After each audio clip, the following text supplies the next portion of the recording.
Listen, I've been trying to record this for so long now. I don't know why it took me so long to get ready today. Don't even ask me. I don't know what the fuck just happened. I've been asked to talk about the new Netflix movie, which is based on a book. It's called The School for Good and Evil. I mean, the premise for this movie is quite simple, really. You can kind of guess what it is. If you've watched any movies for young adults, specifically in the magic and medieval aesthetics genre, you would be able to predict everything that happens in this movie from start to finish. This movie had a pretty good response from the audiences and not that good of a response from the critics. I was curious to see what it's all about. The thing is, this is a fantasy movie. I still think that even when books and movies are written well in that genre, it's a little bit silly to be offended by some cliches and stuff like that being used in the movie or book. Mostly because some things are cliche just because they work pretty well for what the material is, what the genre is. I am not really expecting a fantasy movie explain the string theory to me, like it's just not what I'm looking for when I'm watching a movie that is about something like this,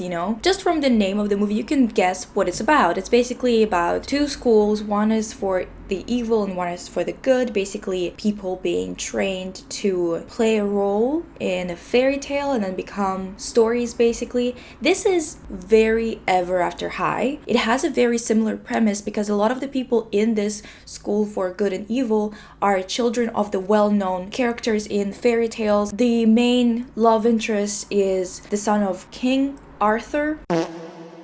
It's a little bit hard to actually figure out who's first, who did what, because when I looked up the book was actually released a bit earlier than Ever After High doll collections or any of the promo materials for it. So it's a little strange because there's so many franchises that are revolving around this setup. And I have a feeling that this movie got a really bad score from the critics because the critics were old men and that movie is just not for them. It's just not. I enjoy myself watching it, not because it's life-changing in any way, but it is visually very well done. If you are the type of person who loves to watch movies and shows for the immersion, for the interesting costuming or set design, I think you're going to enjoy yourself and you're going to enjoy the viewing experience. If you are someone who's really into writing and into story progressions and stuff like that, I think that you're probably going to have a few complaints about this. This movie definitely had a couple of moments that were cringe, okay? I think they're probably going to work for teenagers, for young teens. They're probably going to think that those moments are really cool. First of all, when they're dropped off at the schools, I definitely appreciated the way the schools looked. If you just inject a little bit of futurism into these sets, just a tiny bit, you would get Althea and the Cloud Tower. Seriously, we could have had this. We could have had this for Winx and it would have been amazing because it looks so good. Let me demonstrate what I mean by showing you the locations. First of all, this is the School for Good. Just look at this. Are you fucking kidding me? Okay, maybe this is a little bit too rococo for Althea. Then when you look at these designs, look at the doors. Doesn't it look like Althea to you? It does to me. When I saw it, I was like, you must be fucking kidding me. We could have had this. Instead, we had to get this lifeless bullshit that Brian Young brought with him. It's so cute. I love it. I love these sets. I don't know where they filmed it, if they built most of this, or I doubt that they built it, but maybe they did, who knows. In any case, it looks fantastic. Let me show you a couple of more things. So for example, this is the dorm for the girls. Are you kidding me? Look at this. I just at a loss for words, honestly. Oh, shut up. Oh my god, I love it so much. It's sick and twisted. Look at this. Look at this too, right? That this movie doesn't just give us this Althea aesthetic, it also gives us the Cloud Tower aesthetic. Whoa, this is the best tea I've ever had. Just look at this. Just make it slightly more futuristic and ambiguous in terms of time period, because this is so heavily inspired by Rococo and Gothic architecture to the point where it's literally, a copy of it. Girl, we could have had it all.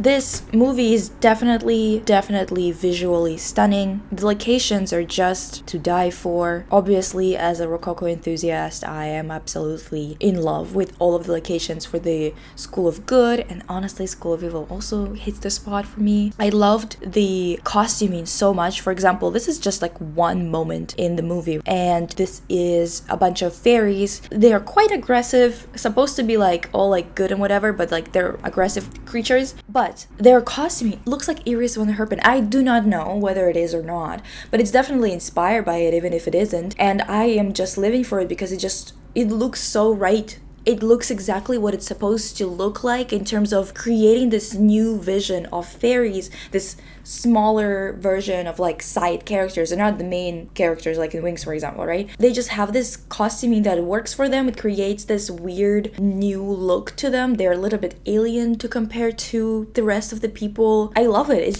just works really well. The way that the materials were moving, everything was fucking fantastic. I loved it. Dean of the Good School, and there's also a Dean of the Bad School, Evil. Both of these actresses are fantastic, obviously. The styling was great for them as well. I absolutely adored it. It works really well. Let me just highlight everything that was great about the costuming real quick in lightning round, and then we'll cover things that were kind of cringe and kind of ridiculous that they even happened in this day and age, you know. Sophie went from, you know, wearing those Rococo inspired dresses and whatever princess-like dresses. This is more of like a peasant kind of girl look, except obviously she kind of zhuzhed it up as much as she could. Then this is from the beginning of the movie. It did kind of irk me that she did not have sleeves. For some reason it just looked so wrong, even though I understand that this movie is not historically accurate in any way. Don't go into it expecting historically accurate costuming, and I don't actually think they should have done historically accurate stuff, to be honest, in my opinion, because this world is not our world.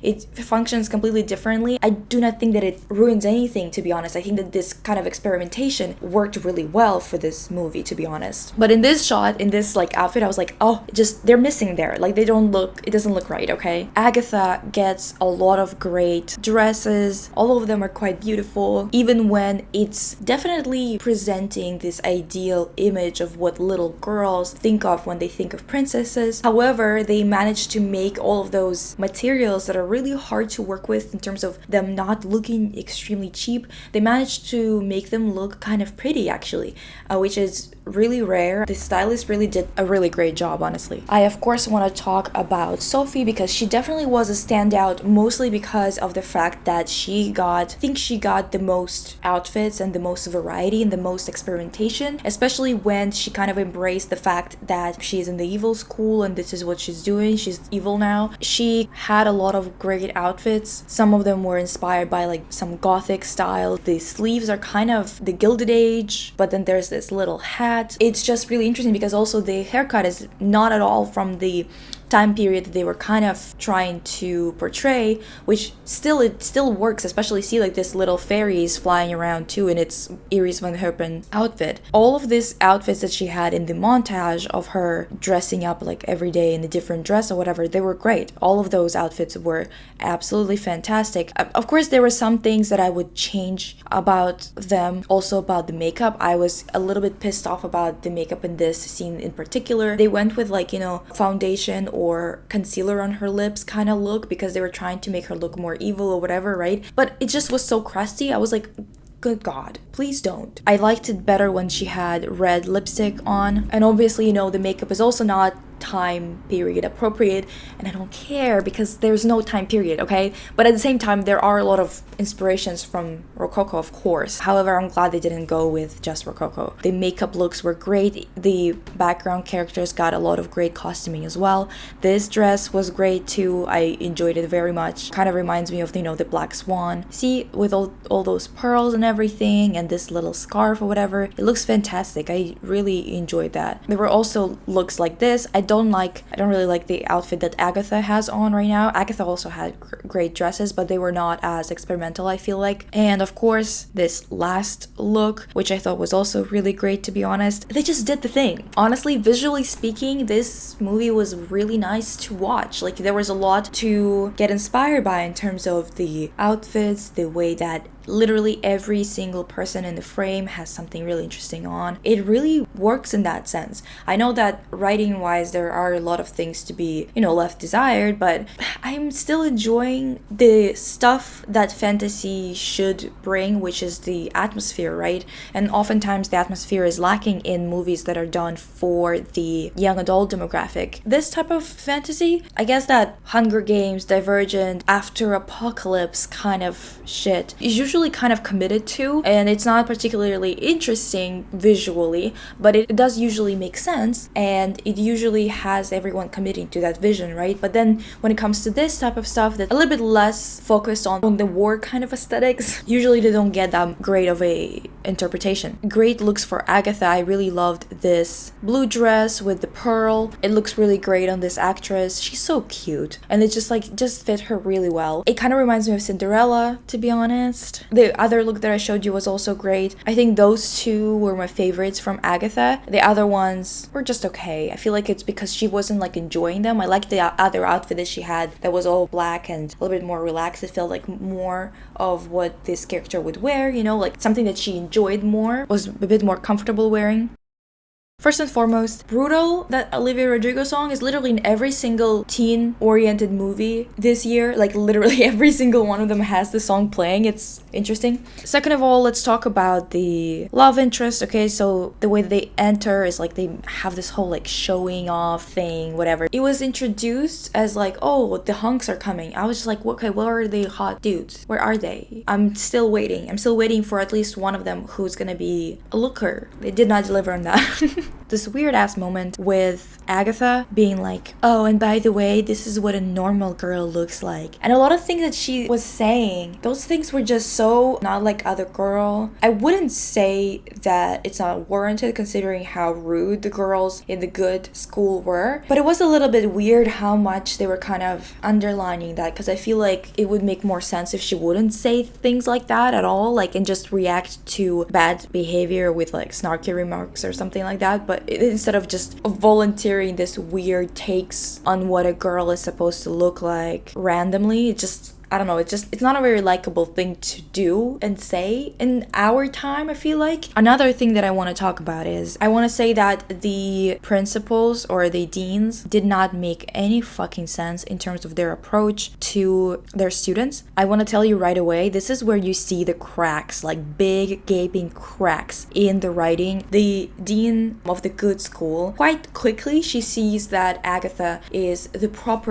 first princess they actually had in a while, that she's actually kind and good to compare to all the other students that are very vain and are obsessed with their looks and other things like that are kind of taught at the school because it's been corrupted by the evil guy or whatever, the villain of the movie. It's just a little bit strange that she immediately recognizes that Agatha is actually kind and is an actual princess, represents what this school is supposed to be about, while at the same time she encourages that other vain behavior, and she doesn't like change her ways. She doesn't try to teach them something better. She actually is encouraging this type of vain behavior, and then somehow she also is capable of recognizing that Agatha is like actually good. It's a little bit strange because it doesn't make any sense what kind of priorities or what kind of motivations this character has, to be fucking honest. It really doesn't make any sense. With the evil dean, she makes a little bit more sense. However, her whole relationship with Rafal is so fucking weird, because how much older is she supposed to be than the students? 15, 20 years older? Maybe, I mean, I know that they have been there for like 200 years or whatever,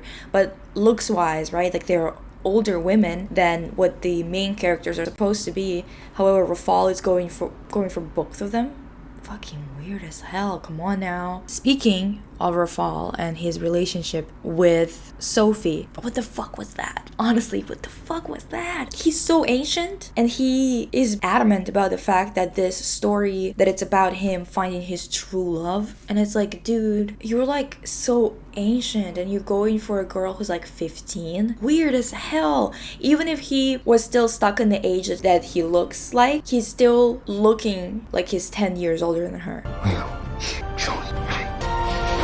Ew. But maybe they were trying to show the predatory nature of older men who go after younger women thinking that they have a right to do that. Like when they're on a prowl to harvest someone's youth because men need longer to grow up or whatever. No, bitch. Like you just get a lot of breaks from society. Another thing that was weird about this whole thing is the beauty versus ugly thing. I thought there was this moment where this teacher was screaming, oh, I pulled my tooth out and I threw it or whatever and it's disgusting. Ugliness is freedom. And I was like, that's actually very interesting. That's an interesting point you're making here. At the same time, the things that they saw as ugly were real weird. Okay, real weird. Some of the things, it's like, okay, it's like beauty standards. We know that we're talking about beauty standards, whatever, right? The first thing that changes, this is Sophie when she changed into like Baba Yaga looking person. The first thing that changes about her when she looks the same as she looked before as like a youngish girl, she's got a nose like this, like a big hooked nose, and it's considered to be, and like immediately as soon, maybe it was the principals, but basically that's the only thing that changed about her,